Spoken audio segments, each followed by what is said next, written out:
at like 12 p.m. and I got like a bunch of notifications that Tyreek Hill got traded to the Miami Dolphins. So obviously that's going to be our first topic. Yeah, so Tyreek Hill got traded, a star wide receiver that literally nobody even pictured coming into the offseason would be shipped off. But like apparently, I think 7 a.m. our time, so it's like 10 a.m. Eastern, they started having contract stalls with the whole talks with Tyreek's camp and the Chiefs. And then eventually they said, okay, we're going to let Tyreek seek a trade, right? And then it became down to the Jets and the Dolphins. The Jets had like a package of like a second, a fourth, and a sixth or something. And that was initially in place. Then Miami swooped in, and then Tyreek obviously wanted to go to Miami. So then Miami swooped in with an even better package of, I got it right next to me, a 2022 first, a 2022 second, a 2022 fourth, and I think a next year's fourth and a next year's sixth. So it's a total of 5 picks for a honestly a slot receiver. Like I'm not no hating on Tyreek. Tyreek is a top 5 talent, but I did see a couple videos on this, and maybe I'll wait to give my thoughts. I'll let Srikar go first. But yeah, so they gave him all those 5 picks for Tyreek Hill, and then Miami gives him a 4-year, $120 million extension. You're paying $30 million a year for a wide receiver. So obviously, based on my tone, you can tell I'm not that adamant about the deal. But I'll let maybe Srikar give his thoughts first. Yeah, I mean, just to recap this offseason for Miami, I mean, 2 straight winning seasons, 0 playoff berths. Miami decided to hit reset. And this offseason, the Dolphins replaced Brian Flores with Mike McDaniel at head coach. And of course, McDaniel, he's a former offensive assistant from San Francisco. I thought it was a good hire. After years of building with, more so building on defense, you look at Xavier Howard, Byron Jones, Kyle Van Noy. Chris Grier has really gone heavy on offense, of course, with this trade and the following $120 million extension they gave him, along with Teron Armstead's 5-year signing. So they're really going in on offense. You got Tyreek Hill and Jalen Waddle presumably on the outside. I know Hill's going to get some slot work, maybe Waddle too. They'll put Waddle in the slot, and they'll put Parker on the outside. Yeah, and then you got Raheem Mostert, Mike Gesicki. I mean, the Dolphins have a lot of weapons. And the offensive line has also been substantially upgraded with both, as I mentioned before, Teron Armstead, and they also brought in Connor Williams. He's coming over from the Cowboys. You can't beat around the fact that Miami has literally done everything to help Tua Tagovailoa succeed. And now he literally has to. You got 2 first-round picks next year. So if Tagovailoa is still, average, Grier could easily move on. Obviously, next year's quarterback class is going to be really good. So basically, you just decline his option, or you can exercise it and then trade him, maybe get something back. Because to this point, he has played in 23 games and thrown for 4,467 yards with 27 touchdowns and 15 interceptions, and he's averaging 6.6 yards per attempt. That's not good enough, but look, he hasn't had much support. So regardless of your stance on Tua, I think the reality of it all is if he's not significantly improved this year, Miami's going to actively seek an upgrade. But if he does step up, though, it's going to be a fascinating situation to watch because the Dolphins, at that point, now you're forced to consider an extension in Tua's first year of eligibility. And, with the way the quarterback market is swinging right now, who knows what that contract could look like. And it's going to be a very sticky situation for them.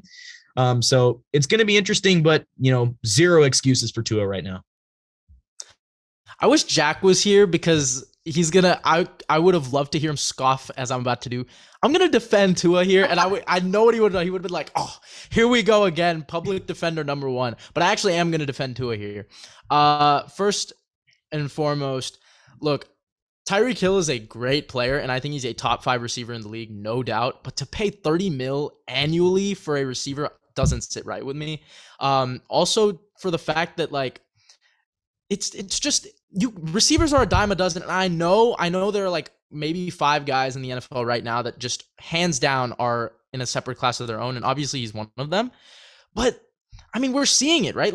We just saw 2 receivers who can be in your top 10. And I wouldn't even be mad at you in Jamar Chase and Jalen Waddle come out of a loaded receiver. There's a loaded receiver class every year. It's such a common position. So I get getting him. It is a great upgrade. Just the contract. I mean, $30 million and you're, putting him for 4 years. That's a lot. I don't know. The contract doesn't really sit right with me, and I think the Chiefs got a really good package back because here's the thing: they're preparing long term, right? Because you can put another receiver with Patrick Mahomes. As you know, as much as people are gonna say, "Oh, let's see him without Tyreek Hill," he's averaged 330 yards passing without him, And and also you've got Juju and MVS, and he yeah, can. I mean, yeah, like Juju's not a number one. I've said this, for years now, and obviously he is still yet to prove it. He got two chances now, two chances to do that, and he couldn't.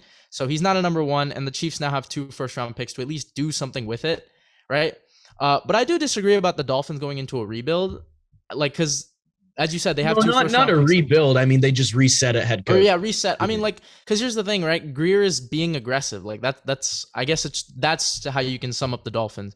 I don't like the right side of their line, but here's my thing with Tua. This is definitely because of the media and because of all the narrative. Yes, this is his literal make or break year. If he doesn't do anything, I can almost guarantee it, pen to paper, that he will not be the Dolphins quarterback next year if he doesn't get it done. And here's, I think, what I mean by getting it done. Make the playoffs. That's like 2 winning seasons and no playoff berths is so weird to me, right? So make the playoffs and let's see what you do from there. Because if he does and he has a good season, right? I think that's what the expectation should be for Tua. Not to win a Super Bowl, because frankly, I think the Dolphins even know that this roster is not good enough to, get them to a Super Bowl. But this group of receivers is by far the best Tua has ever had, and it's really similar to what he had at Alabama. 2 speedy guys, right? Ruggs, and I mean, Smith wasn't really a speed guy, but him in the slot was just absolutely lethal. So I think the whole narrative that Tua can't push the ball down the field. Here's what I'll say: Jalen Waddle, when he started to break out towards the middle to end of the season, Tua had the highest completion percentage of any QB. So it's not like Tua didn't elevate with him. So I think this is obviously the make or break year for Tua. I think he's still got a shot. I'm not going to say there's no chance he doesn't do anything, and I'm not going to call him a bad quarterback. I think finally the Dolphins have given him faith. There's no Watson rumors any longer, right? This is his team. This is his situation, and let him run with it. And then for the Chiefs, again, right, the package that they got back, they're preparing long term. They're not getting, how do I say this, like, tightened up by money, right? Because you already have the Mahomes contract, and now you don't have to pay Tyreek Hill. Probably going to get a receiver in the draft for pretty cheap, right? I like that a lot better for Kansas City. Right. And I wanted to expand on that, the Chiefs wide receiver room, because in Juju, you got a versatile talent underneath on the perimeter. He's got yak ability, which is great for the Chiefs offense and what Andy Reid likes to do. MVS, he's a deep threat. Maybe he can still create space for Travis Kelce, for Juju. It could still work, but they're not done. They're not done at receiver. They're going to get with one of their top picks. They're probably going to get, 1 or 2 more in the draft. But this is definitely going to be interesting to see how this Chiefs offense functions without a guy like Tyreek Hill in their offense. Like, for as much as we can say, oh, he's a top 5 receiver, but was he worth the contract? Like, without him in their offense, it's going to look pretty different. And I'm pretty intrigued to see how it ends up being, because, I think he adds a facet to their game that, a guy like MVS, a guy like, Juju will not replicate.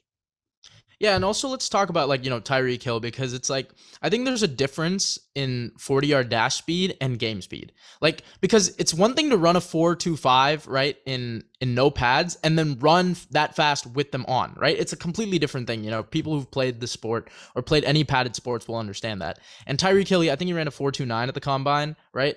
But his game speed, I think he's the fastest player in football. Yeah, like with pads on, it's without a doubt. So I think that's a big thing for Tua, just because, maybe fine, schematically, he won't be asked to run the same type of routes that Mahomes was, and maybe he won't be able to run, like, 30-yard down the field across the sidelines of Mahomes rolling out and then just throws it cross body. Yeah, obviously Tua's not going to be able to do that because of the hip, but for him to take a bubble screen and take it to the house, if anyone can do that, it's Tyreek Hill. So it's all yeah, it'll definitely help. I mean, because they're going to run a spread offense. Tyreek Hill and Jalen Waddle in a spread offense is going to be crazy. Like, I'm so excited for that. I think that's going to be lethal. And not to mention, right, for the Chiefs, like, you're not really that scared now of Mahomes rolling out, because look, as good as, as fast as MVS is, he's no Tyreek Hill, right? Like, exactly. Yeah. So I don't know if you remember the play against Cleveland where, remember, he's rolling out and he just, like, finds Tyreek for a Oh, yeah, touchdown, week like he one. right.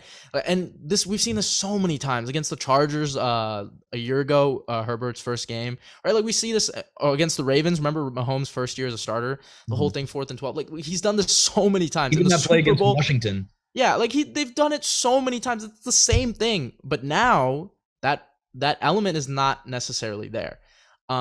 So that's one thing. I also want to say this, and I think, this is probably my biggest takeaway from one of the biggest takeaways from the offseason.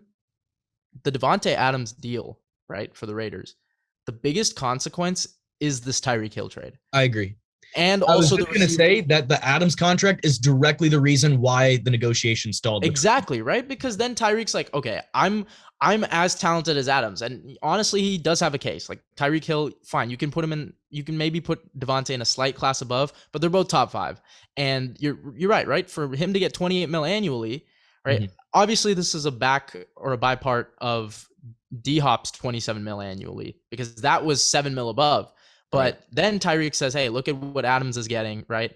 And now I want to get some of that too. Chiefs couldn't do it. Then they trade him. And now that shakes up the whole AFC West, right? As well as the entire AFC. So I think that's a bigger implication. Also, the receiver market. Like, for example, right? Amari Cooper is making 20 mil and got traded for a 5th round pick.